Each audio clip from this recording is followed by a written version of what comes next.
जय सिया राम, जय बाबा की। मेरे इष्ट मेरे गुरु को मेरा कोटि कोटि नमन प्रणाम। आप सबका स्वागत, अभिनंदन। एक बार फिर हम यही सोचेंगे मनन और चिंतन के साथ, शिवोहम अर्थात मैं ही शिव हूँ, शिव मुझ में है और मैं शिव में हूँ। हम सब अपना ध्यान हृदय चक्र अर्थात अनाहत चक्र पर केंद्रित करेंगे। कल जो कुछ बताया था उसका थोड़ा सा भी हिंट दूंगी कि हमने कल स्वाधिष्ठान, मणिपुर, अनाहत, आज्ञा, सहस्त्रधार ये 6 चक्रों के बारे में भी जिक्र किया था कि किस तरह आदिदेव शंकर ने इन 6 चक्रों को भगवान विद्वेश्वर, ब्रह्मा, विष्णु, अपने इष्ट, जीवन, आत्मा और परमेश्वर किस तरह से हर एक चक्र के साथ एक ईश्वर को स्थापित किया था। और इन सब में ब्रह्म बुद्धि है, ऐसी एकता हमें निश्चित करके ये सोचना कि वह ब्रह्म मैं ही हूँ। ऐसा सोचते हुए कहा था कि हम सोहम का जाप करेंगे। सोहम यानी कि एक सांस ऊपर लेंगे और एक सांस भीतर और बाहर छोड़ेंगे। अगर हम ऐसा कॉन्टिन्यूएशन में करते हैं तो जो हमारी ईला पिंगला सूक्ष्म जो नाड़ी हैं वो अपना प्रोसेस धीरे धीरे प्रारंभ करना शुरू हो जाती हैं। तब हम एक थोड़ी सी मेडिटेटिव स्टेट पर पहुंचते हैं। फिर बताया था इम्पॉर्टेंस ऑफ मैनिफेस्टेशन कि आप बस ये सोच लीजिए कि ये मेरा काम हो गया है। आपने मैनिफेस्ट करना है, क्योंकि यहाँ पर ईश्वर स्वयं कहते हैं कि आप अगर ब्रह्म हैं, आप में ही शिव है, तो आप में वो सभी शक्तियाँ हैं जिनको आप जानते नहीं हो। आपको अगर उनका यूटिलाइजेशन करना है तो आपको मैनिफेस्टेट करना आना चाहिए। मैनिफेस्टेशन की बहुत ज़्यादा इम्पोर्टेंस इसी शिव पुराण में दी गई है। मान लीजिए आपने ये मैनिफेस्ट किया कि अगले 3 महीने में मेरी एक बहुत अच्छी जॉब लग जाएगी। आपको क्या सिर्फ देखना है कि मेरी जॉब लग चुकी है, मैं इसी सीट में बैठा हूँ और मैं इसी कंपनी में करता हूँ। मैनिफेस्टेशन की इम्पोर्टेंस बहुत ज़्यादा है। इसे ग्रेजुअली करेंगे और सिखाएंगे कि हम और कितनी पक्की तरह से और बारीकी से मैनिफेस्ट करें। फिर उसके बाद जो हमने कल किया था धन उपार्जन, कि हमें धन कैसे उपार्जन करना चाहिए, किस तरह से कमाना चाहिए, धन का जो कितना परसेंटेज है, यानी कि बताया था हमें एक हिस्सा दान देना चाहिए, हमें उसका एक हिस्सा अपने प्रोफेशन और व्यापार उसकी वृद्धि में लगाना चाहिए। अगर हम प्रोफेशन में हैं तो हमें उससे रिलेटेड पढ़ाई में अपने धन का कुछ हिस्सा लगाना चाहिए, कुछ उपभोग करना चाहिए और साथ ही साथ सेव करना चाहिए। ये तभी हो पाता है जब हमें ये सब चीज़ों का ज्ञान हो। तो जो शिव पुराण है ये आपको इन्हीं सब चीज़ों का ज्ञान ही दे रहा है। फिर जिन लोगों को हम दान देते हैं या जो व्यक्ति हमसे दान लेता है, तो उस दान के लिए कहा था कि अगर आपके मन में किसी तरह की भी मन के अंदर तृष्णा की वृत्ति है, अरे ये नहीं हो रहा, ऐसा हो जाए वैसा हो जाए, मैं इतना धन कमा लूँ फिर मैं उतना कमा लूँ, मतलब मन तृप्त नहीं होता, तो आप जल का दान दीजिए। यानी कुएं, बावरी या आप मंदिर में नलकूप लगाएं, ताकि उससे आपकी जो वृत्ति है वो कंट्रोल में आए और वाकई आप उतना धन उपार्जन कर सकें, केवल मात्र उसे सोचे ही नहीं। इसी तरह से आप जो कुछ चाहते हैं वो कहते हैं आपको उस चीज का दान करना ही है। इस शिव पुराण का बखान कर रहे हैं तो इसमें भी अग्निदेव देव यज्ञ क्या होता है, ब्रह्म यज्ञ क्या होता है, वो भगवान ने स्वयं बताया। और किस तरह से जो 7 वार हैं, संडे, मंडे, ट्यूसडे, उन वारों का निर्माण भी आदिदेव शंकर ने ही किया। उनसे क्या विभिन्न फलों की प्राप्ति हो सकती है, कैसे प्राप्त कर सकते हैं, उसका भी पूरा विधि विधान इसी शिव पुराण में कहा है। जब ऋषि पूछते हैं कि प्रभु अग्नि यज्ञ क्या है, देव यज्ञ क्या है, ब्रह्म यज्ञ क्या है, गुरु पूजा कैसे की जाती है, आपको ये सब पता है, तो कृपा करके आप इसका वर्णन कीजिए। तो सूत जी जो कहते हैं वो कहते हैं कि आपको अग्नि में सायंकाल में और प्रातःकाल अगर जो आपके घर में अग्नि जलती है, जैसे गैस या चूल्हा है, जो भी आप उसमें खाते हैं या चावल खाते हैं या थोड़ा सा भी अन्न खाते हैं, अगर आप उसमें उसकी आहुति देते हैं तो वो अग्नि यज्ञ हो जाता है। जो ब्रह्मचारी हैं वो अगर अपने आश्रम में हैं तो वो आहुतियों से इसको यज्ञ दे सकते हैं। ऐसा करने से आपकी जो आत्मा है उसमें प्रबलता होगी। दूसरा कहा है कि अगर आप प्रातः काल इन द मॉर्निंग टाइम सूर्य देव को भी जब आप जल अर्पण करते हैं तो वो भी एक तरह की आहुति ही मानी जाती है। इससे आयु में वृद्धि होती है। और अग्निदेव तो स्वयं ही जो मध्य काल है अर्थात आफ्टरनून टाइम वो सूर्य में ही प्रविष्ट हो जाते हैं। तो ये आहुति जो आप सूर्य देवता को मॉर्निंग में देते हैं वो डायरेक्टली अग्निदेव को लगती है। और अग्निदेव को दी हुई जो आहुति है उसकी बहुत ज़्यादा इम्पोर्टेंस की गई है, क्योंकि जितने भी हवन यज्ञ हैं हम अग्निदेव को ही बुलाकर उनका आवाहन करने के उपरांत ही देते हैं। अब उसमें उद्देश्य कुछ भी हो सकता है।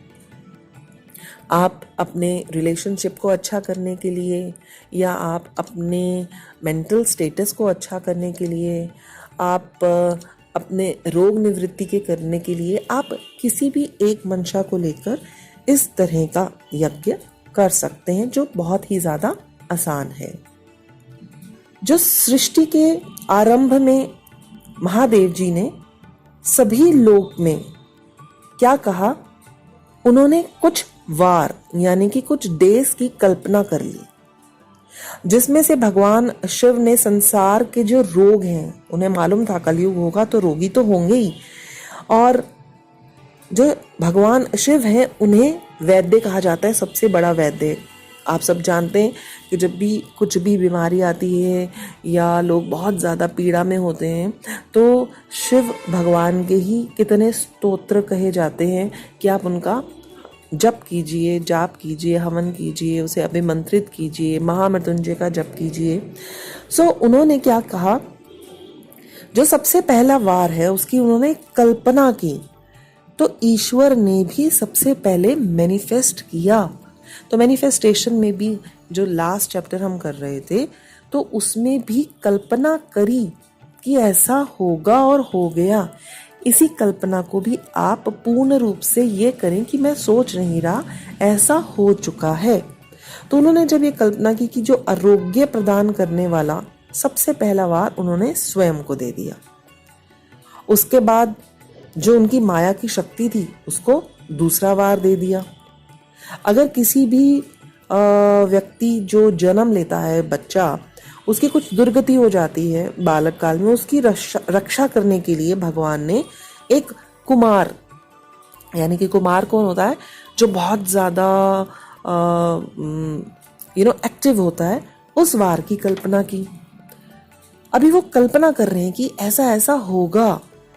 फिर वो कहते हैं कि व्यक्ति को आलस भी आएगा और वो पाप भी करेगा।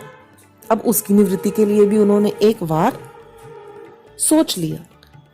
फिर उन्होंने कहा कि व्यक्ति बहुत सी इच्छाएं रखेंगे, तो उन्होंने उन सब वारों को सोचने के उपरांत किसी एक भगवान को उसे समर्पित कर दिया। उन्होंने सबसे पहले स्वामी भगवान शिव ने अपनी पुष्टि करने के लिए जो सूर्य भगवान हैं, जिसे हम संडे बोलते हैं, उन्होंने अपने लिए वो वार चुना। लोक की रक्षा के लिए उन्होंने विष्णु भगवान को वो वार दे दिया। इसके बाद वृद्धि हो तीनों लोकों में, पुण्य बढ़े, पाप कम हो, उसके लिए उन्होंने इंद्र और यम को भी चुना। अब जो उन्होंने 7 ग्रह लिए, जो आप 7 ग्रह अपार्ट फ्रॉम राहु और केतु की बात करते हैं हम सब, उन 7 ग्रहों की भी इंपॉर्टेंस बताई कि जब हम लोग जितने भी प्राणी हैं सुख और दुख के तो सूचक हैं ही हैं। तो 7 वार में 7 वारों के ही देवता और स्वामी उन्होंने निश्चित कर दिए कि किस ग्रह नक्षत्र में कौन से पर्टिकुलर टाइम पर कौन से वार और कौन से मुहूर्त में स्पेसिफिकली अगर पूजा अर्चना और साधना की जाती है तो व्यक्ति को कैसे कैसे लाभ होंगे। अब शिव के वार बोलें या सूर्य का वार तो वो प्रथम दिन हो गया। अगर शक्ति चाहिए समृद्धि चाहिए तो उन्होंने उसे सोमवार का नाम दे दिया। कुमार संबंधी एक्टिविटी बलपूर्वक की गई एक्टिविटी उसके लिए उन्होंने मंगलवार दे दिया। जो विष्णु जी का वार है उसे बुधवार दे दिया। अब इसकी भी डिस्क्रिप्शन कही है कि मतलब अगर आपको धन चाहिए तो आपको बुधवार को विष्णु जी की आराधना करनी चाहिए। इसी तरह से जो ब्रह्मा जी हैं जो सृष्टि के कर्ता हैं उन्हें बृहस्पति का वार दिया गया। और अगर हमें शुक्र से और लग्जरी से रिलेटेड इंद्र जो थे भगवान इंद्र उनके यहाँ कितनी अप्सराएं देवताएं सभी खूब एंजॉय और मस्ती किया करते थे तो उन्होंने उसको शुक्रवार दे दिया। जो यम का वार था वो शनिश्चर यानी कि शनिवार का नाम उसमें दे दिया गया। अब वो कहते हैं कि अगर जो सूर्य है वो आरोग्य को देने वाले हैं और चंद्रमा संपत्ति को देते हैं। मंगल सभी तरह की जो मंगलवार है सभी तरह की प्रॉब्लम्स को निवारण करते हैं। और बुध जो बुधवार है विष्णु जी का वार वो हमारी इंटेलिजेंस बुद्धि की पुष्टि करते हैं। बृहस्पतिवार उन्होंने उसको आयु का पुत्र का और धन का वार दे दिया। और शुक्रवार को जितनी भी हमारी लग्जरियस थिंग्स हैं हमारे भोग के साधन है उसे शुक्रवार का नाम दे दिया। और जो मृत्यु का निवारण करता है उसे शनिवार का नाम दिया। इसके पश्चात उन्होंने बताया कि इन सभी देवताओं को प्रसन्न करने के लिए भी अलग अलग पद्धतियां हैं। यानी कि आप इस दिन इनका मंत्र जाप कर सकते हो, हवन कर सकते हो, होम कर सकते हो, इनकी दान दे सकते हो या स्वयं किसी न किसी आराध्य की भक्ति पूजा करने के लिए यज्ञ करा सकते हो। और उससे भी आसान सिर्फ और केवल मात्र अपने हृदय से मनन। अब वो कहते हैं कि अगर किसी को नेत्रों की प्रॉब्लम है यानी आई से रिलेटेड अगर कोई इशू है या उसे मस्तक से रिलेटेड कोई इशू है यानी सिर दर्द होता है या कोई कुष्ठ रोग से उसको प्रॉब्लम है तो उसे सूर्य नारायण की पूजा करनी चाहिए। कहते हैं अगर 1 मास तक भी वो करता है तो उसे धीरे धीरे इसमें सुधार आना शुरू हो जाता है। और इष्ट की प्रबलता तो उन्होंने कही ही है कि आपके कोई भी इष्ट हैं जिन्हें भी आप मानते हो, गुरु नानक को मानते हो, राम को मानते हो, रहीम को मानते हो, जीसस को मानते हो, जिसको भी मानते हो उनके मंत्रों का आपको उच्चारण तो करना ही है जिससे आपके जितने भी पुराने ऋणानुबंधन हैं वो शांत होंगे। सोमवार के लिए संपत्ति और लक्ष्मी की भी पूजा कही गई है। अगर व्यक्ति चाहे तो स्वयं या पत्नी के साथ भी ये पूजा कर सकता है। मंगलवार को हम लोग जैसे समझते हैं कि it's only related to Hanuman ji, परंतु इसमें उन्होंने कहा है कि अगर आपको किसी भी तरह की व्याधि है, शोक है, दुख है, पीड़ा है तब आप माँ काली की उपासना करें और मंगलवार को ही आप उड़द और मूंग का दान करें। बुधवार को अगर आपको बुद्धि चाहिए या बिजनेस को बढ़ाना है तो आप विष्णु की आराधना करें और दही से युक्त जो भी पदार्थ हैं आप उसका भोग लगा के उसका दान करें। हर वार की उन्होंने इम्पोर्टेंस, उसका मंत्र, साधना सब कुछ बताया। अगर अब मृत्यु का भय है तो आपको शनिवार को तिल का दान करना चाहिए, तिल से होम देना चाहिए। तिल मिश्रित जो भी भोजन है वो आपको स्वयं भी खाना चाहिए और औरों को भी खिलाना चाहिए। तो इस तरह से यम से रिलेटेड जो शनिश्चर है अब मृत्यु का भय नहीं होगा। फिर पूजा के दौरान, क्योंकि जो अभी हम इसका फर्स्ट चैप्टर कर रहे हैं विद्येश्वर संहिता, इसमें केवल मात्र विधियां ही बताई हैं। गायत्री मंत्र, किस तरह से आपके वार आए, कौन से नक्षत्र इंपॉर्टेंस है, कौन सी नदियां अपना इंपॉर्टेंट रोल प्ले करती हैं, ये सभी क्योंकि इसकी अलग अलग संहिता थी, तो पहली संहिता में उन्होंने हर एक चीज को बहुत ही बारीकी के साथ डिस्क्राइब किया है। उसमें कहते हैं कि जो भी आप जिस नक्षत्र में पैदा हुए, मान लीजिए आप मृगशिरा नक्षत्र में पैदा हुए, श्रवण नक्षत्र में पैदा हुए हो, तो अगर उस दिन अगर आप कोई दान धर्म पूजा हवन यज्ञ कराते हो तो उसका बहुत ज्यादा फल मिलता है। और महादेव की आराधना तो आप कभी भी कर सकते हो। जन्म नक्षत्र की इम्पोर्टेंस को कभी भी मत भूलें, क्योंकि अगर आप इसी नक्षत्र में पैदा हुए हो तो इसी नक्षत्र में अगर आप सब चीज़ें करते हो तो उसका फल बहुत ज़्यादा मिलेगा। कैसे? वो और आपको ऊपर उठाएगा, बिकॉज नक्षत्र जो है वो ग्रहों से भी ज़्यादा इम्पॉर्टेंट रोल प्ले करते हैं। अब वो कहते हैं कि जो मनुष्य है 7 दिन अपनी यथाशक्ति के अनुसार किसी भी तरह से एक देव या सभी देवों की पूजा तपस्या आदि कर सकता है। वो कहते हैं अगर कोई भी मनुष्य निर्धन है, ठीक है, और वो दान धर्म नहीं कर सकता तो वो तपस्या करे। तपस्या अर्थात जिस भी मंत्र को जो उसकी कुंडली में क्षति पहुंचा रहा है ग्रह, उस मंत्र का वो जाप करे, हवन करे। अब अगर आपका पेट भरा है और आप धनवान हैं तो यकीनन आप दान कर सकते हैं। और दान में भी उन्होंने वृक्ष लगाना या किसी भी तरह से जल की व्यवस्था करना या स्कूल खुलवाना या किसी भी व्यक्ति को जो चाहिए उसे बिना मांगे आप या वो आपसे मांगता है तो बिना किसी तर्क वितर्क के अगर आप उसको वो चीज़ प्रोवाइड करते हो तब भी ईश्वर कहते हैं कि मैं आपके बहुत से पाप कर्मों को काट दूंगा और देवताओं के समान आपको उसका फल मिलेगा। अब ऋषि कहते हैं कि आप एक बात बताएं कि देश काल और पात्र दान इसका विचार कैसे करें। अब अलग अलग देश हैं, अलग अलग देश के अलग अलग समय हैं, हर टाइम अलग काल आ रहा है, किसने क्या मांगा, उसको क्या दान देना चाहिए, अब इसकी इंपॉर्टेंस बताएं। तब समस्त पदार्थों के जो ज्ञाता जो सूत जी हैं, अब वो फिर से बताते हैं। तो सूत जी कहते हैं सबसे पहले कर्मों में अपना जो शुद्ध ग्रह है, यानी कि जहां हम जिस घर में रहते हैं वहां आपको डेली किसी ना किसी तरह का जाप हवन यज्ञ साधना मंत्र करना चाहिए। जो उसका फल मिलता है वो नेचुरल और न्यूट्रल होता है, परंतु अगर आप यही सब कुछ किसी गौशाला में करते हैं तो वो उससे 10 टाइम्स उसका फल बढ़ जाता है। यही अगर आप मंत्र साधना जप ध्यान ये अगर आप किसी भी जलाशय के पास करते हैं तो और 10 गुना हो जाता है। अगर अपनी मंत्र साधना को तुलसी या बेल या पीपल के वृक्ष के साथ बैठकर करते हैं और वहां आप यज्ञ करते हैं तो वो उससे भी ज्यादा 10 टाइम्स हो जाता है। यही आप किसी देवालय की भूमि किसी तीर्थ स्थान पर करते हैं, कहते हैं ना जरूर जाएं तीर्थ स्थान और वहां पर जप साधना भजन यज्ञ हवन दान तप ये सब करें तो उसका अपने घर में किए गए जो भी आप ये डेली प्रक्रिया करते हैं उससे 100 टाइम्स फल बढ़ जाता है।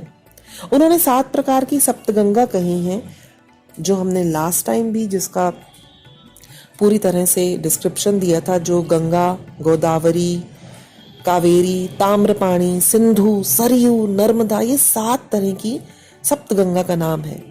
यहाँ किया गया जप दान हवन बहुत श्रेष्ठ कहलाता है, परंतु अगर समुद्र तट के स्थान पर भी आप ये सब कुछ करते हैं तो इससे भी 10 गुना ज्यादा फल मिलता है और अगर आप पर्वत शिखर के निकट पहुंचकर करते हैं तो उससे भी ज्यादा 10 गुना। सो क्या व्यक्ति इधर उधर ही जाता रहे दान करने के लिए जब साधना करने के लिए, तो ये पूछा गया तो श्री हरि कहते हैं कि अरे नहीं, जहां पर भी आप बैठो और आपका मन लग जाए, चाहे आधी घड़ी लगे उससे भी आधी घड़ी लगे, वो सबसे ज्यादा इम्पोर्टेंट रोल प्ले करेगा आपकी जिंदगी में बदलाव लाने के लिए। अब उन्होंने कहा यहाँ तक तो ठीक है, आपने देश की बात बताई कि कहाँ कहाँ करें, अब कौन से काल में करें, क्योंकि जब सतयुग में यज्ञ दान कर्म ये सब करते थे तो उसका पूरा फल लोगों को मिलता था। परंतु जब त्रेता युग में ही ये हवन दान कर्म करने लगे तो उसका जो फल था 3/4 हो गया, और कलयुग में आते आते तो ये 1/4 हो गया, बहुत ही कम हो गया। तो अब कलयुग में ऐसा कब करें, ऐसा कौन सा टाइम है जो बहुत इंपॉर्टेंट है? तो उन्होंने सूर्य संक्रांति बताई। सूर्य संक्रांति में, अब सूर्य संक्रांति 12 आती है, तो उसमें उन्होंने बताया दक्षिणायन से शुरू करें, और अगर आप उत्तरायण में करते हैं तो उससे भी ज्यादा 10 गुना फल मिलेगा। अब दक्षिणायन कब होता है? जब सूर्य 4 नंबर यानी कि कर्क राशि, कैंसर राशि में होता है, तो 4 से लेकर 9 यानी कि सेजिटेरियस राशि तक जब सूर्य होता है सो वो दक्षिणायन में होता है, और उसके उपरांत वो उत्तरायण में आ जाता है। तो उत्तरायण में अगर आप यज्ञ करते हैं, दान देते हैं, ब्राह्मण भोज कराते हैं, हवन करते हैं, तो उसका फल बहुत ज़्यादा मिलता है। खास तौर पर चंद्र ग्रहण पर, अगर आप कहते हैं ना दिस इज अ चंद्र ग्रहण टाइम पीरियड, और इस टाइम के पीरियड में अगर आप अपने इष्ट की साधना जब हवन करते हो या कोई भी अभी मंत्र जाप करते हो तो उसकी सिद्धि आपको जल्दी मिलती है। कहते हैं अगर चंद्र ग्रहण के से भी ज्यादा पुण्य लेना है तो आप सूर्य ग्रहण के टाइम पर इन्हीं सब प्रोसेस को करो, क्योंकि जो सूर्य है जब ग्रहण लगता है तो राहु उसे अपने विष से खराब कर देता है। तो बहुत सारे लोग जो हैं उनको पीड़ा होती है और उन्हें रोग हो जाते हैं। तो इन रोगों की शांति के लिए सूर्य ग्रहण के टाइम पर अगर आप कोई भी शांति पाठ करते हो बहुत अच्छा है। Again the importance is of a जन्म नक्षत्र, जो बहुत ज्यादा इंपॉर्टेंट रोल प्ले करता है। कहते हैं वो व्यक्ति जिसने अपनी लाइफ में 24 लाख गायत्री का जप कर लिया है तो उसके जो चक्रास की गति है वो उसको स्वयं ही महसूस होने लग जाती है। तो how important is to do the Gayatri जप। जो व्यक्ति धनहीन है वो धनवान बनना शुरू हो जाता है, उसे स्वयं ही नहीं पता चलता कि how it gradually changes comes to one's life. उसमें शुद्धता, पवित्रता ये सब बढ़ने लग जाती है। गायत्री मंत्र का बहुत ज्यादा इंपॉर्टेंस है। वो कहते हैं स्त्री है, पुरुष है, जो भी व्यक्ति अगर भूखा है आप उसे अन्न दें बिना मांगे, जो उसकी वस्तु है बिना किसी इफ एंड बट्स के, बिना कोई सवाल याचना किए अगर आप उसे दे देते हैं तो पूर्ण फल मिलेगा। और अगर आप खुद इफ बट लगाकर उसे वही दान देते हो तो उसका जो फल है वो आधा हो जाएगा। यानी दान भी देना है और पूछ के देना है और उसमें भी हिचकिचाना है तो कोई फायदा नहीं। अगर उसने मांगा है और आपका मन है तो बेझिझक आप उसे दीजिए। वो मांगने वाले के ऊपर है कि अगर वो झूठ बोल रहा है, परंतु आप तो जो वो मांग रहा है उसी के मांगने पर ही, उसी कृत्य के लिए ही आप दान दे रहे हैं तो आपको पूर्णतः फल मिलेगा।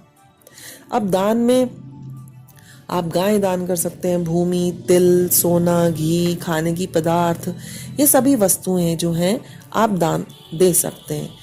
और दान देने से आपके जितने भी कायिक, वाचिक और मानसिक रोग हैं, यानी आपकी काया के रोग या आपको जिब्या में रोग हैं, आपके मन के अंदर उत्पन्न होने वाले कितने विकार हैं जिसके कारण आपको इतनी थॉट्स आती हैं, रेस्टलेसनेस होती है, रात भर नींद नहीं आती, तो ये सब चीज़ों का निवारण होना शुरू हो जाएगा। आपकी पुष्टि होगी, आपकी आयु की वृद्धि होगी, समृद्धि होगी। ये सब काल, देश, पात्र, इन सभी के बारे में सूत जी ऋषियों को बता रहे हैं और वही ऋषि मुख से हमें पता चल रहा है। फिर कहते हैं कि सबसे संतुष्टि देने वाली जो क्या है वो है गुरु के उपदेश।